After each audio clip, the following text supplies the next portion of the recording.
Buenos días, buenas tardes, buenas noches, muy bienvenidos a nuestro Jardín del Alma. Y como siempre, yo muy bien acompañada con Jaume Patuel. Jaume, buenos días. Buen tiempo, porque depende del contexto de los que me escuchan. Exacto. Nosotros aquí tenemos una mañana espléndida y muy buena, por tanto, buenos días, pero otro será distinto. Distinto. A gozar del tiempo que tenemos, Sí. porque demasiado sol es negativo y demasiada lluvia es negativo. Por tanto, a gozar del tiempo que tenemos. Nos quedamos en el centro. Como tal, hoy es un artículo y un tema muy importante a tratar que nos preocupa a todos y por los cuales hemos de luchar, por la salud mental pública. Jaume, exprésate y explícame qué estamos buscando, intentando conseguir lo que es justo y necesario para todo ser humano, el equilibrio. Son tres palabras que he intentado, ¿qué significa salud? ¿Qué significa mental? ¿Y qué significa público o pública? Bien. La palabra salud, ya sabes que me gusta a mí ir a la etimología, al origen de las palabras. Salud significa entero, completo. Por tanto, la salud es cuando el ser humano tiene la totalidad, es como salud. De tal forma que los griegos saludaban con jai, es decir, salud. Y en catalán tenemos un refrán que dice salud y pelas. Ah, sí, bueno, Salud, aquí hemos de mirar por todo. La salud y el dinero, es decir, pragmático. Por tanto, salud es contemplar la totalidad del ser humano. Pero como la totalidad está compuesta de aspectos distintos, no de realidades distintas, a la palabra salud, yo en este artículo cojo un aspecto, la mental. Muy bien. Por tanto, viene el segundo término, ¿qué significa mental? Y aquí tenemos un campo de batalla. Por tanto, el origen de la palabra mental, que tiene el origen en lenguajes indoeuropeos, significa aquello que es capaz de mencionar. Expresar. Por tanto, mental en este caso es cuando el ego es capaz de expresar lo que siente bien, lo que siente mal, lo que vive bien, lo que vive mal. O sea, mental es aquella capacidad que el ego tiene de expresar. Que lo mental es mucho más amplio del ego. O sea, lo mental tiene la base en el cerebro y se expresa. Y en esta expresión de lo mental, el ego tiene una gran función. Por tanto, para expresarnos más, vamos a coger la metáfora que siempre hemos escogido, que es del caballo, el jinete y las riendas, y el suelo donde pone los pies el caballo. Son cuatro aspectos distintos. Todo el conjunto forma la estructura anímica. Por tanto, en esta estructura anímica, el punto de partida es una premisa filosófica que es el ser humano, que no nos metemos en psicología. Pero hay esta premisa filosófica que es el ser humano. Y entonces la estructura anímica, psíquica, está constituida pues, por todo este conjunto del caballo, de las riendas primarias, que es la cabellera del caballo, el jinete que se va construyendo, que al principio el jinete se agarra como los indios en la cabellera del caballo y luego un poco más civilizado es capaz de construir sus propias riendas.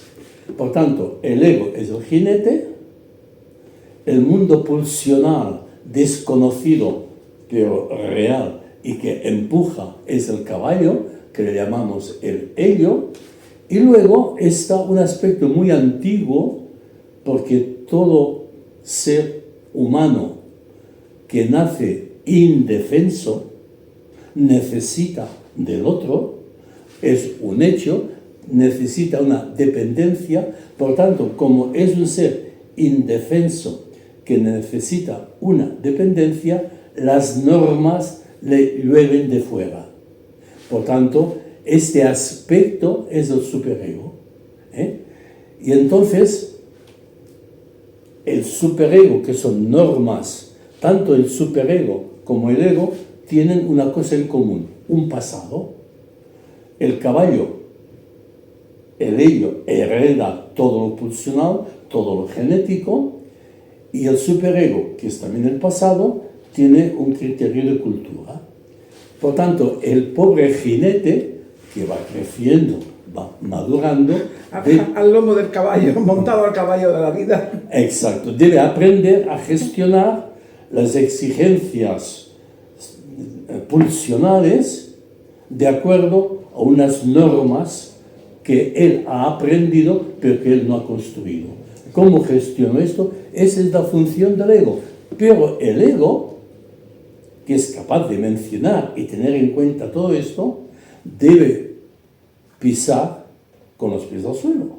Es decir, los pies del caballo, cuál es la realidad, el contexto en el cual yo debo decidir. Los pies del caballo son nuestra conciencia, nuestro saber estar. O sea, todo es conciencia, pero una conciencia inconsciente y una conciencia consciente. O sea, el ego es consciente de que debe gestionar las pulsiones del caballo de acuerdo a unas normas personales y sociales. Ese es el gran papel del ego, el gestor. Por tanto, el ego es esa capacidad de escuchar, expresar, pensar y decidir.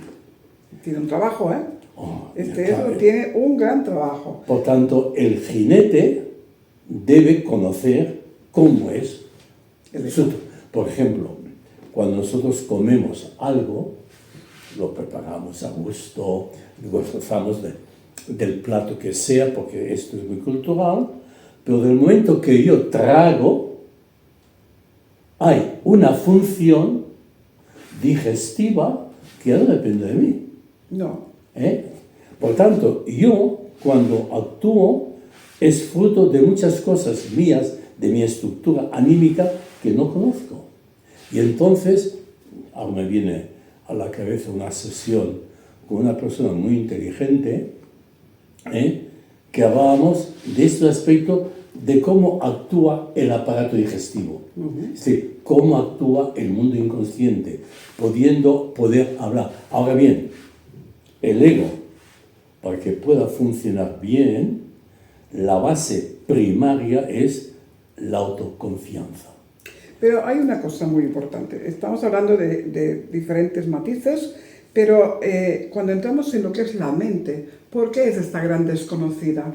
Es como que si estuviera desvinculada, es como si el ser humano caminara por la vida con un cuerpo que hace unas funciones y unos trabajos, pero con una mente como ausente en muchos momentos. ¿Por qué? Porque no se comprende, porque no han enseñado desde pequeños a gestionar que todo pasa por la mente y todo son emociones que a lo largo de la vida, muchas, se pueden convertir en enfermedades físicas. Por tanto, fíjate bien que me está indicando que el término mente es polisémico, tiene muchas definiciones, muchos conceptos. Yo he intentado definir un concepto porque realmente a mí lo que me ayuda a comprender es que el ego debe tomar conciencia a lo largo de su vida, que es un proceso madurativo de los diferentes niveles de conciencia, de sentirse. Por tanto, la mente lo abarca todo. Es decir, llegaremos a un momento dado que el ego debe ser consciente que hay un nivel de mente que es más allá del ego mismo. Sí. Por tanto, este jinete, este ego, debe tomar conciencia de que lo que gestiona con las riendas para que el caballo funcione y dependiendo del terreno, su mente es mucho más que esto. Sí, pero justamente porque es lo más importante, o sea, una cosa es la física y el cuerpo presente que estamos y que somos seres humanos, y otra cosa es esa mente que en realidad es la que lleva las riendas de todo esto. ¿Y qué pasa? nadie se preocupa en un momento determinado realmente de saber qué acontece, cómo siente, cómo vive esa mente, porque todo pasa por la mente, las situaciones que envuelven una vida. Y entonces es como desprotegido. Y si vamos a hablar de lo que es la salud mental pública, nos encontramos que no hay un trabajo en la salud mental pública porque no se la respeta. O sea, yo que he trabajado dentro de la sanidad pública, me he encontrado en consultas con doctores que, primero, partimos de que en la sanidad pública no existe la figura de un psicólogo, porque no se les paga esta figura, o sea que no hay un psicólogo. ¿Qué pasa? Tenemos el psiquiatra. Y claro, cuando envías a alguien al psiquiatra es como que lo envías al matadero, pero yo no estoy loco, no. Te envían al psiquiatra porque es lo primero que tienen a mano. El psiquiatra se le paga. Y está presente como figura en la sanidad pública. ¿Pero qué acontece? El psiquiatra está realmente solo para medicar, no para escuchar. Y lo único que intenta el psiquiatra, que de esto me he discutido muchas veces, es que el enfermo sea un enfermo apto para vivir en sociedad y que no moleste. Entonces yo, mi trabajo, eso me lo comentaban ellos, es recetar una serie de fármacos para que sean cómodos dentro de una sociedad y vayan como zombies. Es igual que estén zombies, es igual que no sean conscientes de su pura realidad. Lo importante es que no molesten. ¿Cómo lo ves? Por tanto, que me estás indicando cuál es el concepto de mente. Según el concepto de mente que yo tenga, actuaré de una forma u otra. Por tanto, hago un paréntesis. El jinete del caballo, que al principio es todo caballo y luego va emergiendo el jinete, el centauro sería más adecuado. Es decir, por tanto, este ego que va madurando, la función pedagógica o educativa o cultural es que este ego vaya fortaleciéndose. Porque si el jinete no se hace fuerte, el caballo lo domina o lo dominan las riendas. Por tanto, debe llegar un momento que el jinete, este ego, esta parte de la estructura anímica que es la conexión con la realidad exterior y con la realidad interior, debe ser un jinete fuerte que conozca lo mejor posible como es el caballo y que debe construir unas riendas o una escala de valores. Por tanto, el punto primero es, el ego hay que hacerlo fuerte. Sí, pero ¿quién le da la escala de valores? ¿Y quién lo ayuda? Por tanto, el ego, que está en un mundo cultural, y hablamos de multiculturalidades, y hoy día es un problema muy fehaciente, es decir, un problema muy actual, haciendo un salto brutal. Pensemos en las legislativas de Francia, donde hay un mundo musulmán muy acentuado, como en casa nuestra. Es decir, hay culturas distintas. Por tanto, el ego debe fortalecerse, debe tener sentido común. Pero esto, ¿dónde se hace? Entonces volvemos a un principio. Se genera desde el sí materno, el deseo de ser padres, empieza a dar confianza en la madre y luego, por la relación que tiene la madre con el hijo o con la hija, la relación de la madre con el padre, el contexto de familia, sea en la pluralidad que sea de familia, genera un punto básico, que es la confianza. Por tanto, esta confianza es la que debe ir autoestimando el ego para que en un momento dado pueda actuar con equilibrio. Ahora bien, luego viene este aspecto y dice, ¿qué entiendo yo por mente? Si la mente la reduzco solo y únicamente a lo biológico, es una concepción biologicista donde, según mi información, para ser psiquiatra debe ser médico, y el psiquiatra actualmente, por la información que tengo, son biologicistas, entonces, ante una dificultad, hay el fármaco, el psicofármaco, porque están estudiando lo biológico. Pero también hay que decir que hay otra psiquiatría de médicos formados con la psicología profunda, que el síntoma que presenta lo escuchan, no actúan, porque el síntoma puede ser un síntoma esquizofrénico de desconexión con la realidad, pero que no está loco. No. Es decir, es un momento de crisis que conviene escuchar. Evidentemente que el medicamento puede ayudar, esto no se niega, pero no se soluciona todo durante 30 años tomando cada día el antidepresivo. Hay que escuchar. Por tanto, ante esto, que entiendo por mente es este conjunto total que el ego debe ir conociendo para gestionar su vida. Esto precisa realmente una capacidad de autoescucha y de escucha. Pero pongámonos dentro de la normalidad. La salud mental, por tanto, la mental es de tener en cuenta el equilibrio de esta totalidad. Y de esta, pienso en un caso concreto, creo que lo cité el otro día, pero lo vuelvo a repetir, sacado de un sociólogo alemán, Hartmut Rosa, que se está imponiendo, que en una notita del libro ponía que en un centro oculista, el oftalmólogo, vino una persona que atendía el director y como aquel día, por motivos que fuesen, no podía atenderlo, lo confió, dijo, yo digo confiar, no, lo pidió a la oftalmóloga joven que lo atendiera. Pero la oftalmóloga joven, confiada en sí misma, escuchó a aquel paciente, lo escuchó, y al cabo de una hora de estar con ella charlando, aquel paciente que estaba ciego, vio. ¿Qué ha pasado aquí?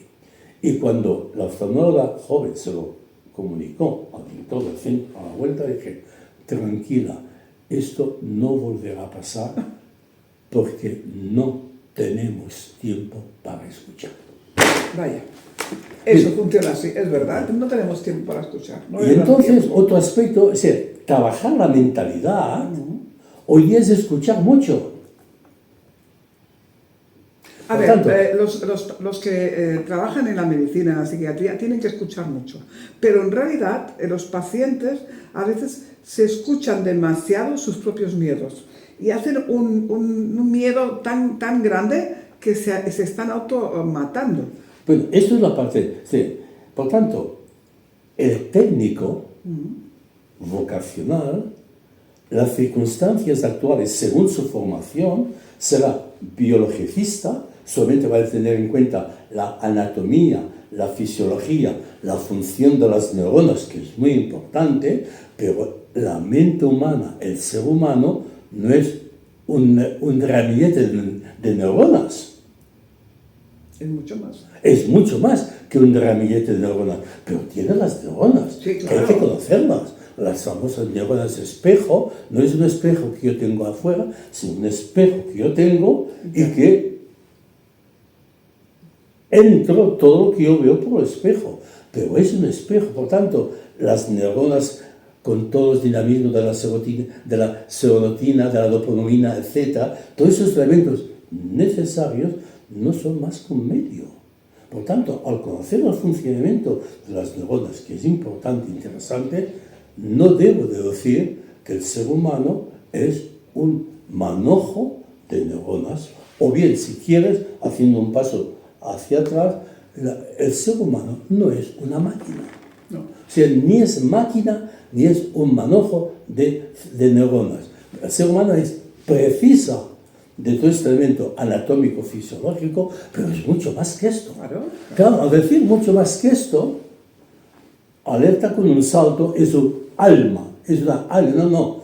El ser humano debe ir conociendo sus distintos niveles de conciencia que forman esta totalidad de la mente, que resulta que el caballo, con las riendas que maneja el jinete, que es el ego, este jinete debe tomar conciencia que la realidad última no es nada de lo que le está tocando.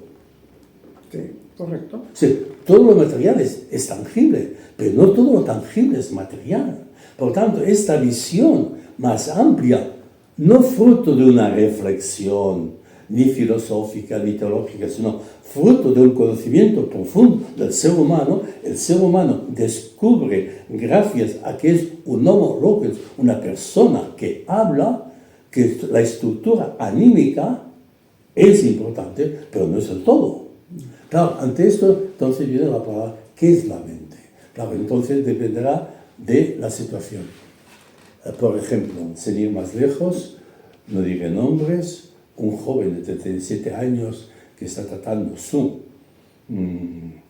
cáncer de tiroides bastante solucionado, dice, he telefonado a la médica que me ha dado la hora para el análisis, pero dice, tanto mi médico que me sigue con la radiología, cómo está mi tiroides, como la médica que yo le... son médicos humanistas. Ahí me apunto. Es decir, que tienen en cuenta la totalidad. Ahí me apunto. Claro, eso hay que tener en cuenta. Ahora bien, ¿cuántos médicos están condicionados por el sistema? El 99%. Claro, ante esto, por tanto, la salud mental dependerá del concepto que lo tenga el profesional. No, ¿y qué más? ¿Qué tengo delante? ¿Una máquina? No. ¿Un manojo de células? ¿O un ser humano que precisa ser escuchado? Por tanto, la salud mental, esta totalidad que es la salud en un aspecto que es mental, que es de amplitud muy fuerte y de distintos niveles, esta salud mental es la que hay que cuidar. Y un punto de partida para cuidar esa salud mental es saber escuchar y generar confianza. Lo más importante para mí. Claro, Los fármacos siempre están ahí para ayudar, siempre están ahí para poder usarlos si son necesarios, pero la escucha es lo más importante. Y esto es fruto de... Yo he estado décadas escuchando, cuando habla, escucha, y a veces, digamos, ahora esto trasladado a nivel familiar de pareja, el técnico es un ser humano que por muy técnico que sea, no siempre funciona en el caso concreto de uno que es especialista. Funciona mejor la relación con otra persona que con la esposa, que hay que tenerlo en cuenta. Digo esto porque la mente, que damos conceptos diferentes, y si esto pongo esta mente que tiene este mundo inconsciente, que es el caballo, y si pongo además de esto el nivel que es la conciencia, que está en pleno debate, y que la conciencia, como ha salido alguna vez, hay más de 50 teorías, alguna cosa está pasando que el ego, a pesar de la física cuántica, como oigo decir, el ego es un enigma que debe resolver muchos problemas. Por fondo, el ego debe descubrir, ser consciente que es un misterio. Sí. Y mientras queramos nosotros, entonces, me viene a la memoria dos aspectos. Un libro de Erich Fromm, que nació en 1900 y murió en el 1700, nació en el 1900 y murió en el 1970 más o menos, tiene un libro que es La patología de la normalidad. Es interesante. Entonces, claro, la mente, hemos de tener en cuenta que muchas cosas que consideramos normalillas son patológicas.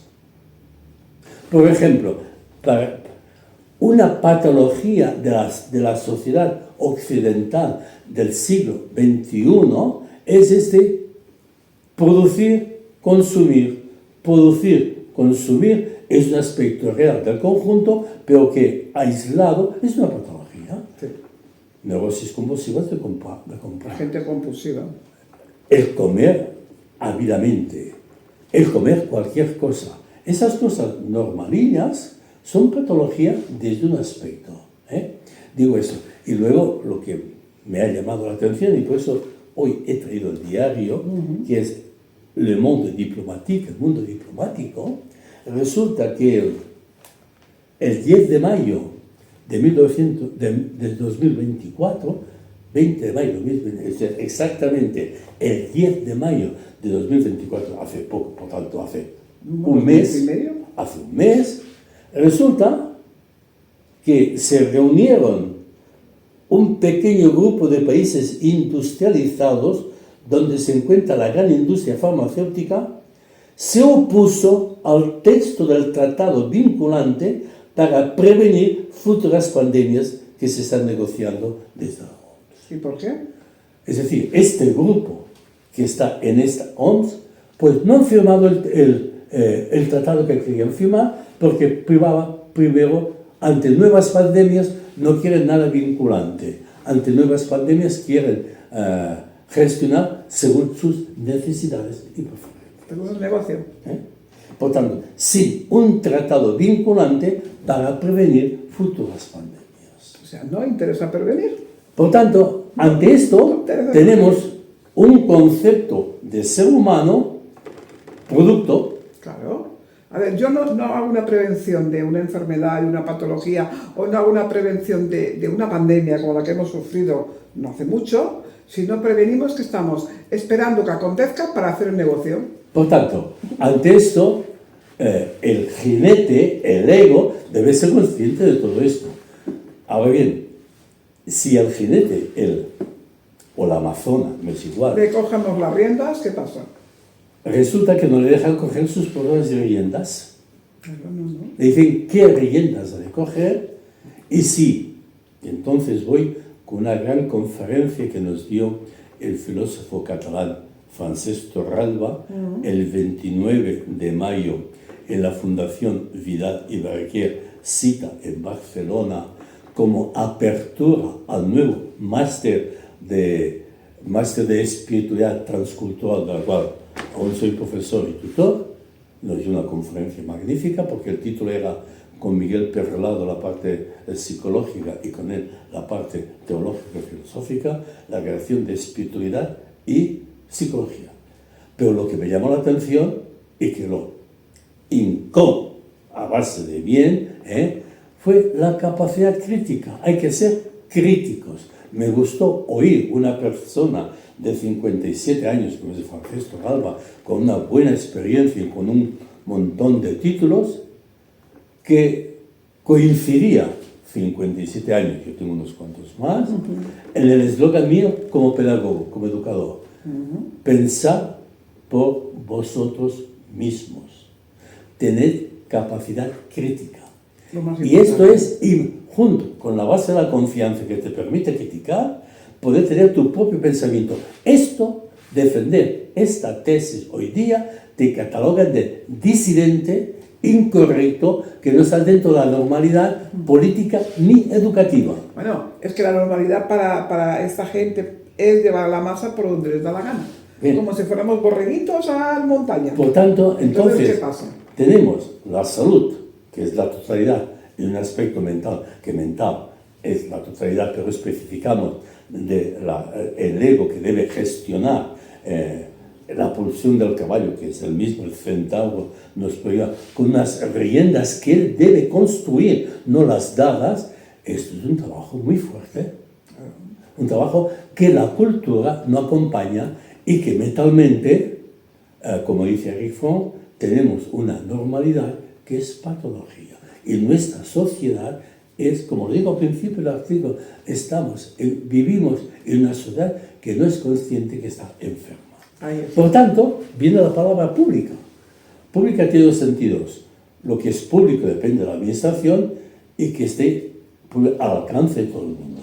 Por tanto, la salud mental debe estar, los remedios para que haya los medios para que se pueda realizar una salud mental completa, debe estar al alcance de cualquier ciudadano. Y esto no es así. Claro, ese es el problema. Por tanto, la salud pública, la administración pública debiera poder dar el medio que estuviese al alcance de toda la población, de toda la ciudadanía, porque esto va a permitir una salud pública administrativa y una salud pública de toda nuestra cultura sana. Esto es un trabajo a luchar. A luchar siempre. Luchar por esa sanidad pública es lo más importante. Porque la tendencia actual es que la gente, como dice Eric, la normosis. O sea, como tenemos la apendicitis, que la hinchazón de la norma. Y entonces te das cuenta que la norma asfixia en lugar de ayudar. Por eso al final del libro, del artículo, cito un psicoanalista, Jorge Tizón, en que, con dos libros, La salud emocional y el poder la patología del poder. Ahí. Que va juntos, es decir, cómo el poder es patológico muchas veces y cómo la salud emocional no se tiene en cuenta. Por tanto, la salud emocional, este aspecto importante de la mente, puede ser manipulada por una patología del poder para así continuar dominando, inoculando miedo, y aquí los medios de comunicación están afiliados a un poder patológico para que la humanidad o la cultura donde estemos no pueda progresar humanamente. No, porque está gobernada por el miedo. Pero sí técnicamente, porque técnicamente es un eso negocio. sí, pero cuando hablamos de la otra punta es que estamos hablando que se gobierna a través del miedo. El miedo a esto, el miedo al otro, y la población va creciendo con esos miedos que se van a convertir en patológicos y enfermizos. Por eso el artículo que mío está publicado en la revista digital Valors, en el cual el último número titula ¿Qué es normal? Buena pregunta. Y empieza así, una normalidad muy frecuentemente bien anómala. Por tanto, aquí hay que ir, no nos metamos en el tema, ¿qué se entiende por normal? Y en un momento voy a hacer una pequeña digresión. La palabra normal viene de norma, y norma tiene dos raíces. Norma, que es una escuadra, que antiguamente una escuadra era el modelo para si la cosa era normal, si era recto, si no era recto era anormal, es decir, no normal, y si era exagerado era enorme, y si era pequeña, subnormal. Por tanto, viene el sentido relacionado a una norma. Pero también norma viene del griego, de nosere, del no, que significa conocimiento. Por tanto, aquí se explica ya en el siglo XVIII y XIX, la escuela normal que formaban los maestros.